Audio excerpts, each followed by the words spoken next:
इस संसार में हर इंसान एक सवाल जरूर पूछता है, मैंने किसी का बुरा नहीं किया, फिर मेरे साथ बुरा क्यों हुआ? और दूसरी तरफ, जो लोग गलत करते हैं, धोखा देते हैं, वे कभी कभी सफल क्यों दिखाई देते हैं? क्या सच में कर्म का फल मिलता है?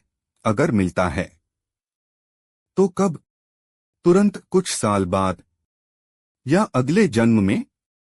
भगवद गीता में भगवान श्री कृष्ण ने अर्जुन को कर्म और कर्मफल का ऐसा ज्ञान दिया जो इंसान की पूरी सोच बदल सकता है। गीता के अनुसार हर विचार, हर शब्द और हर कार्य कर्म है। सिर्फ हाथ से किया गया काम ही कर्म नहीं होता। आप क्या सोचते हैं, कैसे बोलते हैं, दूसरों के लिए क्या भावना रखते हैं, ये सब कर्म हैं। जब आप किसी की मदद करते हैं, वह भी कर्म है। जब आप किसी से नफरत करते हैं, वह भी कर्म है। कर्म सिर्फ बाहर नहीं, अंदर भी बनते हैं। किसी गरीब की मदद, गुस्सा करता व्यक्ति, प्रार्थना करता बच्चा, मुस्कुराते लोग, कर्म का फल कैसे बनता है? भगवद गीता कहती है, कर्म कभी नष्ट नहीं होता। हर कर्म एक बीज की तरह है। जिस तरह किसान खेत में बीज बोता है और समय आने पर वही बीज पेड़ बनकर फल देता है, उसी प्रकार इंसान के कर्म भी समय आने पर फल देते हैं। एग्जाम्पल सीन, अगर आप प्रेम देंगे तो प्रेम लौटकर आएगा। अगर आप दूसरों को दर्द देंगे तो वही दर्द किसी न किसी रूप में वापस आएगा। डीप लाइन, कर्म का नियम बिल्कुल प्रकृति के नियम जैसा है। जैसा बोओगे वैसा काटोगे। पार्ट 3, अच्छे लोगों के साथ बुरा क्यों होता है? यह दुनिया का सबसे बड़ा प्रश्न है। अक्सर हम देखते हैं, अच्छे लोग संघर्ष करते हैं, ईमानदार लोग परेशान रहते हैं, और गलत लोग आराम की जिंदगी जीते दिखते हैं। गीता के अनुसार हर इंसान सिर्फ इस जन्म के कर्मों का फल नहीं भोगता, उसके पुराने कर्म भी उसके जीवन को प्रभावित करते हैं। यानी आज जो हो रहा है वह केवल आज का परिणाम नहीं है।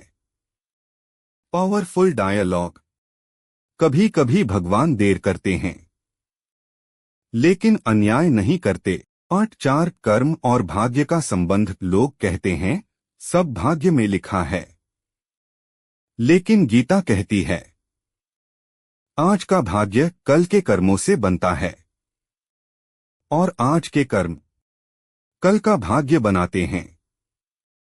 मेहनत करता इंसान, परीक्षा की तैयारी, संघर्ष से सफलता तक का सफर। डीप थॉट, भाग्य कोई जादू नहीं है, यह हमारे कर्मों का जमा हुआ परिणाम है। 8.5, कर्म का फल कब मिलता है? हर कर्म का फल एक ही समय पर नहीं मिलता। कुछ कर्म तुरंत फल देते हैं। जैसे अगर आप किसी का अपमान करेंगे तो तुरंत रिश्ते खराब हो सकते हैं, लेकिन कुछ कर्म समय लेते हैं। एग्जाम्पल, जैसे बीज को पेड़ बनने में समय लगता है, वैसे ही कुछ कर्मों को फल बनने में वर्षों लग जाते हैं।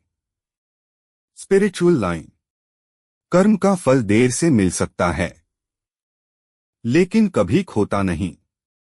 8.6, निष्काम कर्म क्या है? भगवान श्री कृष्ण ने गीता में सबसे बड़ा ज्ञान दिया, निष्काम कर्म, यानी ऐसा कर्म जिसमें इंसान सिर्फ अपना कर्तव्य करे, लेकिन फल की चिंता में खुद को न जलाए। फेमस श्लोक, कर्मण्येवाधिकारस्ते मा फलेषु कदाचन। मीनिंग, तुम्हारा अधिकार सिर्फ कर्म करने में है, फल पर नहीं। डीप मैसेज, जब इंसान फल की चिंता छोड़ देता है तभी उसे सच्ची शांति मिलती है। इस दुनिया में कुछ भी बिना कारण नहीं होता। हर विचार, हर शब्द, हर कर्म एक दिन वापस जरूर आता है। इसलिए अच्छा सोचो, अच्छा बोलो, अच्छा करो, क्योंकि कर्म का फल समय आने पर जरूर मिलता है।